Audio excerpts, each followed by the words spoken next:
السلام علیکم۔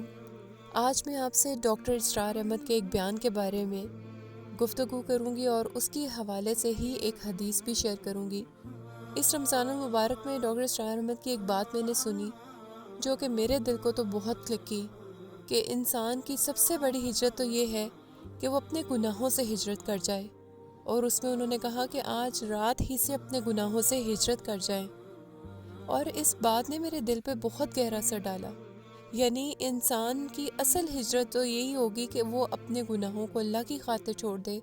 اگر اس کے دل میں کوئی گناہ کا یا برائی کا یا کسی خطا کا خیال آ بھی رہا ہے تو وہ یہ سوچے کہ میرا رب اس سے راضی نہیں ہوگا یا اللہ تعالیٰ اس سے ناراض ہو جائیں گے، اور صرف یہی سوچ اس کو اس گناہ سے یا اس خطا سے دور کر دے۔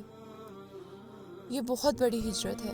اسی حوالے سے ایک حدیث ہے، حضرت امام بہیقی نے فضالہ اور مجاہد کی روایت سے یہ اضافہ نقل کیا ہے کہ مجاہد وہ ہے جو اللہ کی اطاعت کے بارے میں اپنے نفس سے جہاد کرے۔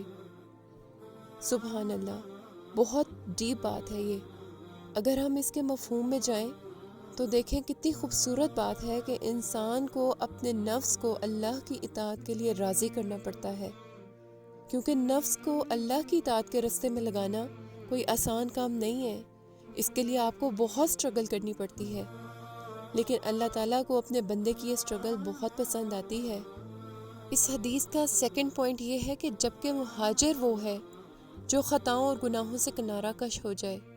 سبحان اللہ، یعنی کہ مہاجر تو وہ ہے جو اللہ کے راستے میں اپنے گناہوں کو چھوڑ دے اور ایک طرف ہو جائے، اور یہ فیصلہ کرے کہ میں آج ہی سے بلکہ ابھی سے اپنے رب کی رضا والے کام کروں گا اور ان سب کاموں کو چھوڑ دوں گا جو میرے رب کو ناراض کرنے کا باعث بنتے ہیں۔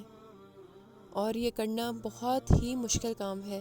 یقیناً نفس اس کے لیے آپ کو راضی نہیں ہونے دے گا، لیکن اپنے نفس کو اس بات کے لیے راضی کرنا ہی تو جہاد ہے۔